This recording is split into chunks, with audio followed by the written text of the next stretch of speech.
Welcome back on capital news. चलिए देखते हैं दिल्ली की 25 फटाफट बड़ी खबरें। साथ ही डेली खबरों से अपडेट रहने के लिए चैनल को सब्सक्राइब करने के साथ वीडियो को लाइक करें। दिल्ली में रेखा सरकार चलाएगी केजरीवाल सरकार की ईवी पॉलिसी, जाने क्या है मजबूरी।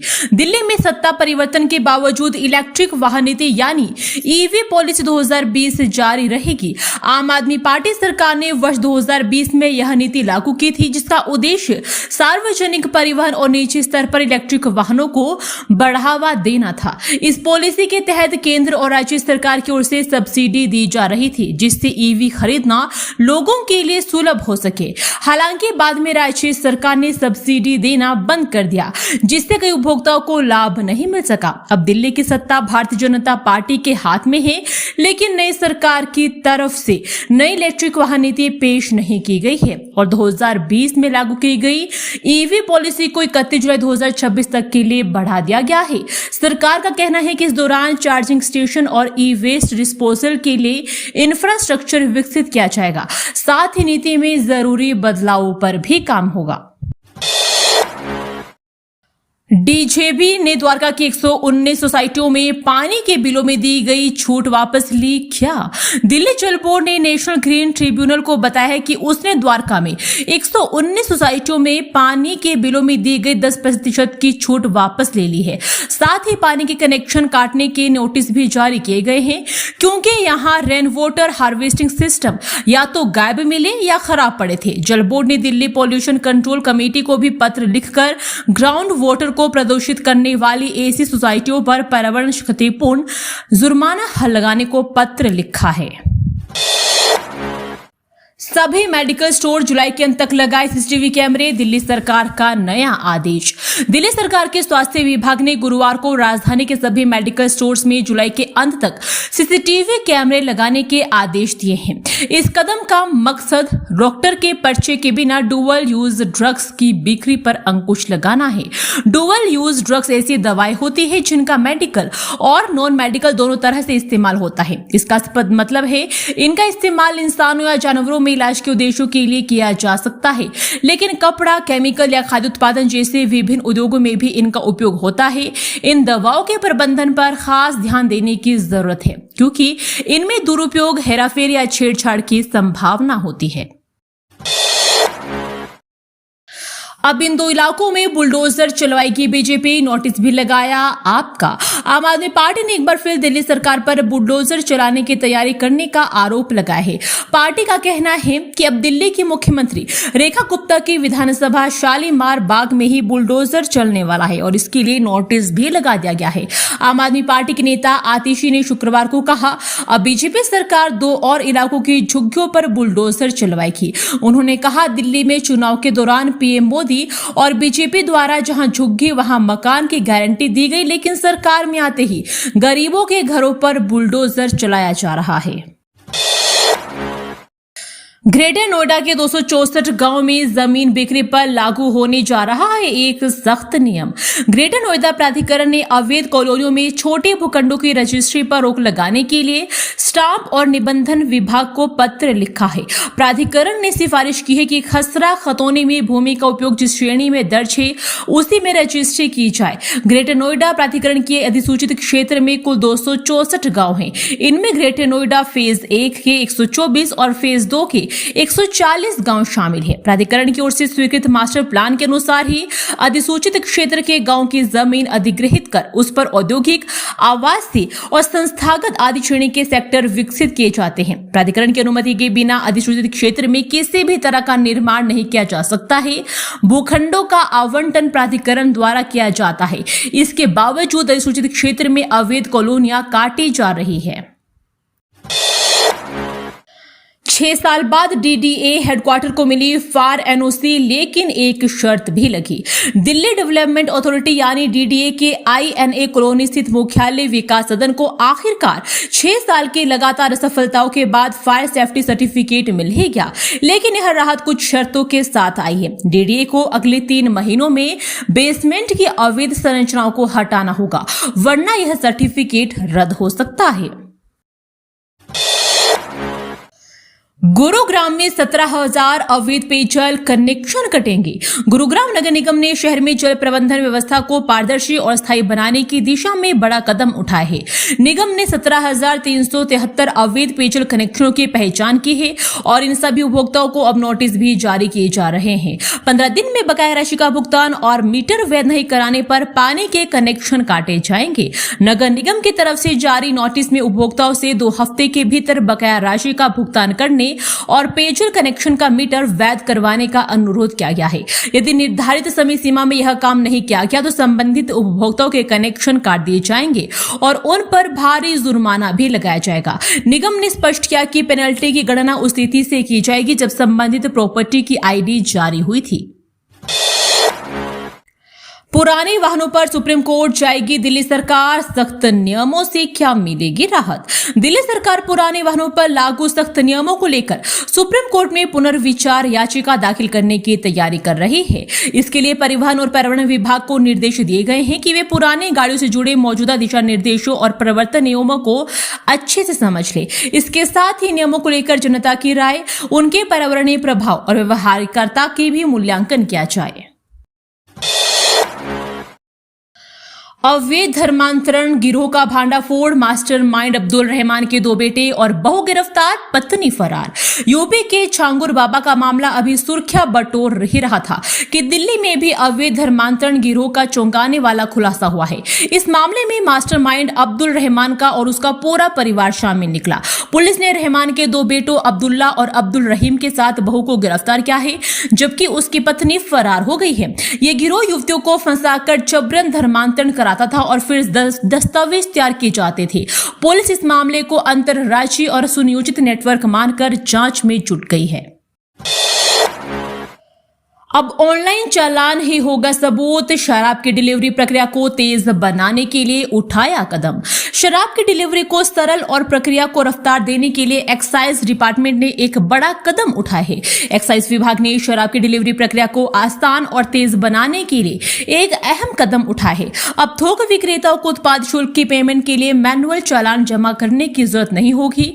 एक्साइज विभाग ने निर्देश जारी करते हुए कहा है कि ऑनलाइन डिलीवरी चालान को ही डिलीवरी का प्रमाण माना जाएगा और उसी के आधार पर भुगतान किया जाएगा। नई व्यवस्था का मकसद पारदर्शिता और जवाबदेही पर जोर देना है। इस नियम से अब शराब कारोबारियों को भी सावधान रहना होगा।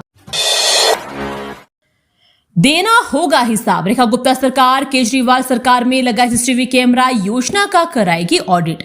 दिल्ली की रेखा गुप्ता सरकार आम आदमी पार्टी सरकार के समय लागू की गई योजनाओं को लेकर एक्शन मोड में दिख रही है। सूत्रों के अनुसार दिल्ली सरकार अब पिछली सरकार के समय लाए गए सीसीटीवी कैमरों के प्रोजेक्ट की भी जांच कराने जा रही है। सूत्रों के अनुसार रेखा गुप्ता सरकार सीसीटीवी कैमरे प्रोजेक्ट की तकनीकी ऑडिट कराने जा रही है। दिल्ली सरकार के सूत्रों के मुताबिक पूर्व की सरकार में पहले फेज के 427 करोड़ और दूसरे फेज के लिए 220 करोड़ रुपए का टेंडर हुआ था। यह काम 2020 में ही पूरा होना था, लेकिन अभी तक ये पूरा नहीं हो सका। दरअसल 2018 से 2019 में दिल्ली की सभी 70 विधानसभा में सुरक्षा के लिहाज से संवेदनशील जगहों पर सीसीटीवी लगाने के प्रोजेक्ट को शुरू किया गया था। पहले फेज में 1,40,000 कैमरे लगाने थे, दूसरे फेज में भी इतने लगने थे। दिल्ली में बनेगा पर्यटन सर्किट, टूरिस्टों के लिए चलेगी स्पेशल बसें। दिल्ली की रेखा गुप्ता सरकार पर्यटन को बढ़ावा देने के लिए जल्द पर्यटन सर्किट में स्पेशल बस सेवा शुरू करने वाली है। इसमें देशी विदेशी पर्यटकों को दिल्ली के अलग अलग जगहों पर घुमाया जाएगा। डीटीसी और टूरिज्म मिनिस्ट्री मिलकर बस चलाएंगे। डीटीसी बोर्ड की बैठक में इस प्रस्ताव को मंजूरी मिल गई है। 15 अगस्त से पहले यह सेवा शुरू हो सकती है। कोविड से पहले भी दिल्ली में इस तरीके की बसें चलती थी, लेकिन फिलहाल वह बंद हो गई थी। अब इस सेवा को नया रूप देकर फिर से शुरू करने की प्लानिंग की जा रही है। पर्यटन सर्किट के तहत दिल्ली में स्थित लाल किला, कुतुब मीनार, कर्तव्य पथ, प्रधानमंत्री संग्रहालय, वॉर मेमोरियल, लोटर टेम्पल जैसे कई जगहों को शामिल किया जाएगा। दिल्ली से नोएडा का सफर होगा मुश्किल, सरिता विहार फ्लाईओवर पर काम शुरू। फरीदाबाद दिल्ली से नोएडा जाने वाले लोगों के लिए एक जरूरी खबर है। दरअसल 8 अगस्त तक सरिता विहार फ्लाईओवर का आधा हिस्सा बंद रहेगा, क्योंकि फ्लाईओवर पर मरम्मत काम आज से शुरू होने वाला है। कुख्यात गैंगस्टर नवीन खाती दिल्ली के मित्राओं गांव से गिरफ्तार, दर्जनों मामलों में था। दिल्ली में लगातार हो रहे गैंगवार के लिए जाफरपुर कला थाना पुलिस ने कुख्यात गैंगस्टर नवीन खाती को नजफगढ़ स्थित उसके गांव मित्राओं में छापा मारकर गिरफ्तार किया है। नवीन खाती को शूटर दिनेश मान और देवेंद्र उर्फ शूटर की निशानदेही पर पकड़ा गया है। दोनों नवीन से अवैध हथियार लेकर बेचने के लिए जा रहे थे। इसी दौरान पुलिस टीम ने उन्हें तलाशी के लिए रोका और उन्हें अवैध हथियार के साथ गिरफ्तार कर लिया। आरोपियों से पूछताछ के बाद पुलिस द्वारा मित्राओं गांव में छापा मारकर नवीन खाती को दबोच लिया गया। तीनों आरोपियों के पास से एक पिस्तौल, 3 कट्टे देशी पिस्तौल और 25 कारतूस बरामद किए गए हैं। फिलहाल पुलिस आरोपियों से पूछताछ कर रही है। सुप्रीम कोर्ट ने फिल्म उदयपुर फाइल्स की रिलीज पर रोक लगाने से किया इनकार। सुप्रीम कोर्ट ने शुक्रवार को बड़ा फैसला लेते हुए कहा कि उसकी ओर से उदयपुर फाइल्स की रिलीज पर कोई रोक नहीं है। सुप्रीम कोर्ट ने कहा इस अदालत ने गुण दोष पर कोई टिप्पणी नहीं की है। उचित आदेश पारित करना दिल्ली हाईकोर्ट पर निर्भर है। उदयपुर फाइल्स फिल्म राजस्थान के दर्जी कन्हैया लाल के मर्डर पर आधारित होने का दावा करते हुए इसका विरोध किया जा रहा है। सुप्रीम कोर्ट ने मामले को दिल्ली का हाईकोर्ट भेजा है। याचिकाकर्ताओं को हाईकोर्ट में दलीलें देने को कहा है। हाईकोर्ट से सोमवार को ही सुनवाई करने को कहा गया है। वहीं फिल्म निर्माता ने सुप्रीम कोर्ट से अपनी याचिका वापस ले ली है। सुप्रीम कोर्ट ने फिल्म निर्माताओं को हाईकोर्ट के आदेश के खिलाफ शीर्ष अदालत से याचिका वापस लेने की अनुमति दी है। अदालत ने कहा कि सेंट्रल कमेटी के आदेश ने उनकी याचिका को निरर्थक बना दिया है। भारत में अब पियक्कड़ों की मौज, काफी सस्ते रेट पर मिलेगी विदेशी शराब। भारत और यूनाइटेड किंगडम के बीच गुरुवार को फ्री ट्रेड एग्रीमेंट पर हुई ऐतिहासिक सहमति के बाद भारत में प्रीमियम स्कॉच, विस्की और जिन जैसे इंपोर्टेड अल्कोहलिक ब्रांड्स पर अब काफी सस्ते हो जाएंगे। इससे न केवल स्कॉच लवर्स को बड़ी राहत मिलेगी बल्कि शराब व्यापार से जुड़े सेक्टर में भी नई ऊर्जा आएगी।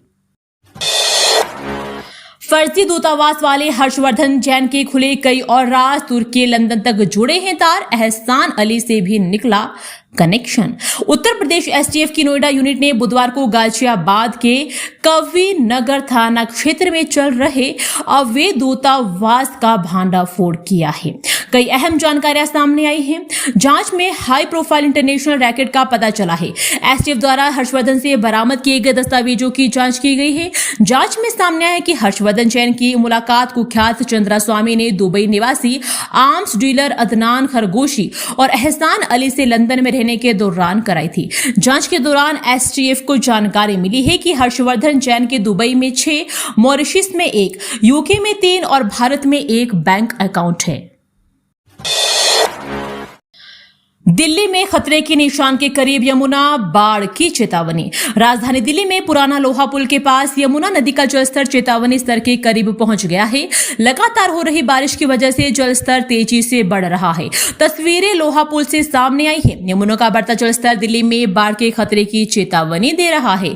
मिली जानकारी के अनुसार वर्तमान में जलस्तर 204.1 मीटर है, जबकि चेतावनी स्तर 205 मीटर निर्धारित किया गया है। इस मामले पर अधिकारियों ने ध्यान देने और आवश्यक उपाय करने की आवश्यकता पर जोर दिया है। दरअसल इस मॉनसून में पहली बार हरियाणा के हथीनी कुंड बैराज से 50,000 क्यूसेक पानी छोड़ा गया है, जिससे राष्ट्रीय राजधानी में यमुना के जलस्तर में संभावित वृद्धि को लेकर चिंता बढ़ गई है।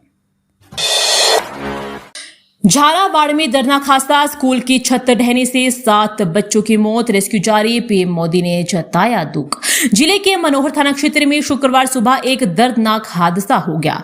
पीपलोदी गांव स्थित राजकीय उच्च प्राथमिक विद्यालय की छत अचानक गिर गई। इस मामले पर दांगीपुरा थानाधिकारी विजेंद्र सिंह ने बताया कि जहां घटना हुई उस कक्षा में 32 बच्चे मौजूद थे। सभी इसके नीचे दब गए थे। टीचर को भी इसमें चोट लगी है, हालांकि उन्हें एडमिट नहीं कराया गया है। घटनाक्रम में 7 बच्चों की मौत हो गई है, जबकि 25 का अस्पताल में इलाज चल रहा है। हादसे में 4 बच्चों की मौके पर ही मौत हो गई, जबकि 2 बच्चों की अकलेरा अस्पताल तथा एक बालिका की जिला अस्पताल में इलाज के दौरान मौत हो गई। इस हादसे में भाई बहन की भी दर्दनाक मौत हो गई। छोटू लाल के पुत्र कान्हा की अकलेरा व 13 वर्षीय बालिका मीनाबाई की जिला अस्पताल में मौत हो गई। पीएम मोदी ने और राष्ट्रपति ने झालावाड़ हादसे पर दुख जताया है। ग्रेटर नोएडा डिपो से बोड़ाकी तक एलिवेटेड ट्रैक के विस्तार को केंद्र की मंजूरी, खर्च होंगे 416 करोड़।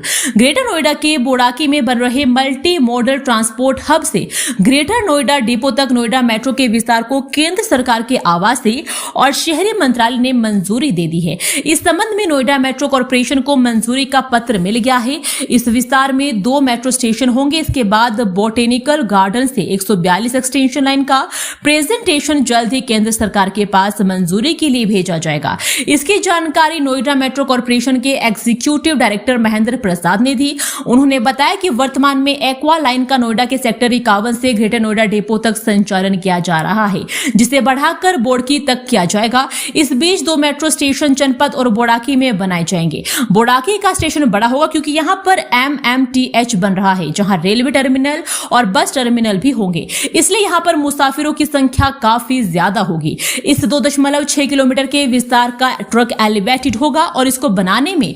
416.34 करोड़ रुपए का खर्च आएगा। प्रोजेक्ट को 3 साल में पूरा कर लिया जाएगा।